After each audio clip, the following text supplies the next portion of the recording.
Bem-vindos ao Observatório da Imprensa. O que se pode dizer sobre 2011 é que foi um ano sem fim de ano. Esta continuidade não é nova. O calendário é uma mera formalidade, convenção. Dezembro e janeiro são contíguos, encadeados, mas raras vezes evidenciaram-se, como agora, as conexões entre a história de hoje e a de ontem, e esta com a de amanhã. O fascínio do jornalismo reside justamente na sua capacidade de oferecer visões simultâneas, verdadeira máquina do tempo que pode ser acessada em qualquer momento. As manchetes de hoje falam sobre a crise do euro, mas para entendê-la somos obrigados a remontar às primeiras iniciativas para uma federação europeia, 6 anos depois do fim da Segunda Guerra Mundial. A crise financeira começou em 2008 e seus efeitos certamente continuarão ao longo desta década. A Primavera Árabe já está no inverno e não ficará nisso. A 4ª edição deste caderno anual de reflexões não terá a participação do cientista político Renato Lessa, mas conta com a presença do poeta e crítico literário Afonso Romano de Santana, ao lado do economista e ambientalista Sérgio Bessermann e do jornalista e escritor Cláudio Boiunga.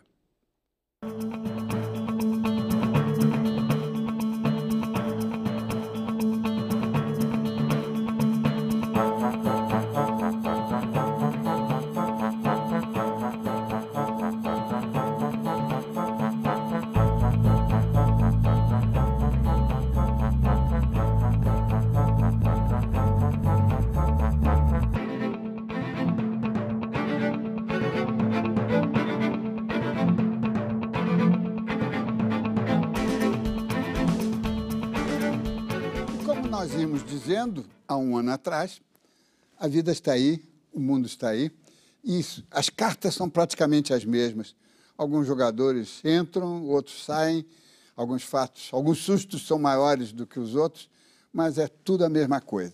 E no ano passado, o fato marcante, o que nos, galvanizou no cenário nacional era a próxima posse da presidente Dilma Rousseff, a primeira presidente da República, mulher, com todas as promessas, depois de 8 anos de um presidente galvanizador como o presidente Lula, isso nos marcou muito. E agora nós estamos já no final do primeiro ano, já com promessa de novo ministério. Então, eu gostaria, Sérgio, começando por você, uma avaliação a promessa que foi no ano passado e a promessa que promete novamente este ano, né? Bom, houve uma sequência de fatos inesperados que diz respeito à forma como a presidente se colocou e reagiu frente ao grande número de ministros que foram objeto de denúncias com relação ao seu comportamento público. Então, isso gerou uma imagem da presidente que nós não poderíamos ter esperado na ocasião. Há uma percepção da opinião pública de algo, e eu acho que consistente com a realidade, de algo um pouco maior do que simplesmente a reação a fatos, mas uma postura que indica uma mudança, e que uma mudança esperada na direção da organização de uma sociedade. E para o futuro, nós continuamos, dessa vez aí eu já lembro do programa de 2 anos atrás, a crise de 2008 continua. Não essa conversa é menos de economista e mais de historiador. Não se pode imaginar que a grande recessão de 2008, com os fundamentos macroeconômicos desequilibrados que levaram a ela, todos eles aí ainda, sem sequer um enfrentamento nem na questão do sistema financeiro. Então, a crise de 2008 continua a produzir suas grandes ondas. E muito intensa. E dessa vez muito intensa frente aos acontecimentos da Europa. E, portanto, ápice para os próximos 3 anos, para os 3 anos finais do mandato da presidente Dilma, também uma perspectiva inesperada para quem não tinha essa consciência, que nós tivemos 2 anos atrás aqui no programa, de que trata-se de um processo histórico mais duradouro, que há muitas aventuras ainda pela frente e que é a onda que o Brasil vai ter que surfar. Então, isso muda também a visão para o futuro do que será o governo. Cláudio Boiunga, você acha que, finalmente, a questão da corrupção entrou na ordem do dia da sociedade brasileira? Eu acho que sim, você tocou num ponto fundamental. Eu acho que ela é agora não só um escândalo moral, ela é disfuncional historicamente. Ou seja, o Brasil mudou de patamar em direção ao quê? À meritocracia, a ser sério. Não é possível. Ou procurar... Me chamou muita atenção quando o ministro Carlos Lupe revelou que ele tinha tido 2 empregos, que era proibido pela lei. Ele disse, desculpe, mas era a cultura da época, como se fosse uma explicação plausível, né? Mas eu acho que essa coisa... Por que ela é disfuncional agora? É porque ela tem uma versão política e não moralista. Ou seja, ela deslegitima a política, afasta o jovem, lesa a economia pelo jogo essa coisa toda. E a única coisa que eu gostaria ainda que acrescentassem é o fim da impunidade, porque eu considero uma semi-punição você demitir um chefe e depois ele sair do ministério e sorrindo no caminho do banco. Você tem que fazer com que ele seja ou preso e devolva o dinheiro. É o que está faltando. Mas eu acho que a postura da presidente Dilma está surpreendendo bem nesse sentido. Ela não só é mais recatada do que o antecessor, como ela é mais firme nessas questões. Afonso Romano, estreando aqui nesse clube, da bola de cristal. De profetas do passado. Profetas do passado. O olhar do poeta, do crítico literário, né, que esse é um processo, como todos os processos históricos, transborda para a literatura, para a cultura, para a arte, né? Eu queria, para começar essa sua visão. Eu acho que a própria Dilma deve estar surpresa ela mesma com o seu governo. Não é só o jornalista, não é só o leitor, não é só o cidadão. Ela está aprendendo uma série de coisas. Se você pegar a imagem dela como candidata e a prática como presidente, ela se surpreende, a gente se surpreende. Você percebe lendo jornais, por exemplo, que a quantidade de eleitores que não votaram nela, mas estão assim querendo que dê certo, né?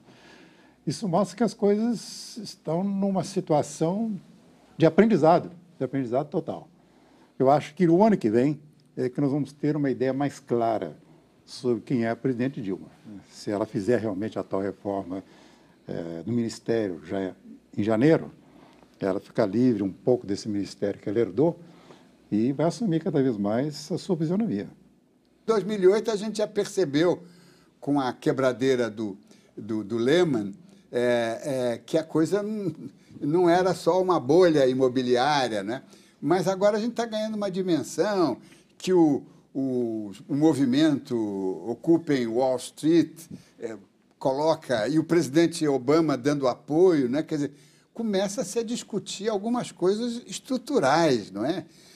Se não o capitalismo, porque ele não tem substituto, mas pelo menos o capitalismo especulativo. Esse tá na marca do pênalti, não é? Como é que você vê isso? Olha, eu gosto de lembrar a frase de um grande especulador, é filósofo também, mas é o maior especulador do mundo, George Soros. Então, ele tem a autoridade do... Os filósofos especulam, né? Os filósofos especulam mais ainda.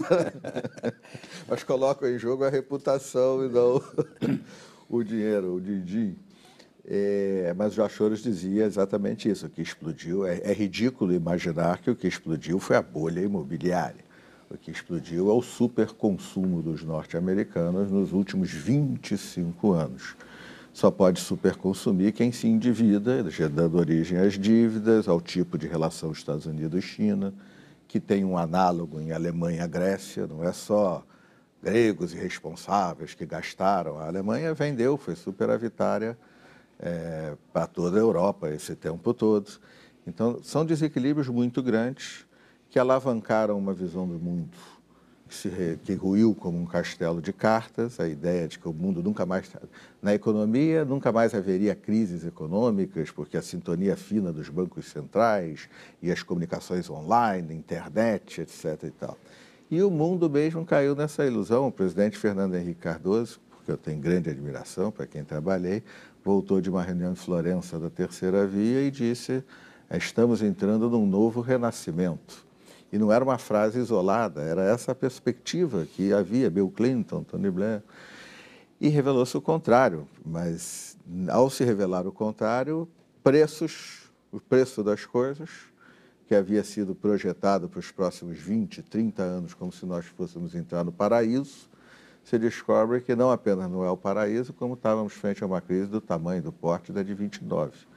Então, há uma grande desalavancagem, diria um economista de uma linhagem, ou uma grande queima de capital, diria o economista de uma outra linhagem, mas tanto faz. Há uma grande desalavancagem e perdedores a serem definidos num processo que ainda vai durar muito tempo. Boiunga, como é que você, dentro desse panorama puramente econômico, nós temos um fervilhar, não é? Um churrasco político, né? Eu acho que não são só más notícias, tem a parte boa do que está acontecendo, essa efervescência, né? O lado político da crise econômica, com uma certa fascistização quase do Ocidente. Não há a menor dúvida. Quer dizer, a reação contra o imigrante vem do desemprego, a ascendência da direita.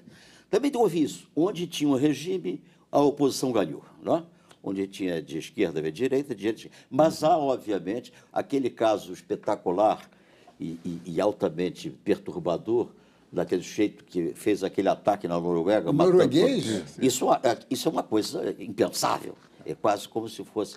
Então, há sintomas, realmente, Gildines, que eu acho que é o lado ruim da crise que está vindo. Eu acho que é um fator importantíssimo, tem sido estudado por alguns teóricos, sobretudo na França, que é a questão da velocidade. Você pensa que o Império Romano durou 4, 5 séculos, né? Os impérios duravam séculos. Com o modernismo, com a modernidade, as coisas começaram a acontecer com mais velocidade. Então, o que está acontecendo em termos de jornalismo, em termos de necessidade de análise do que está ocorrendo, é a nossa surpresa diante da velocidade das coisas que estão ocorrendo. O que a gente observa o tempo todo, a questão da internet, do notebook, da notícia, essa velocidade.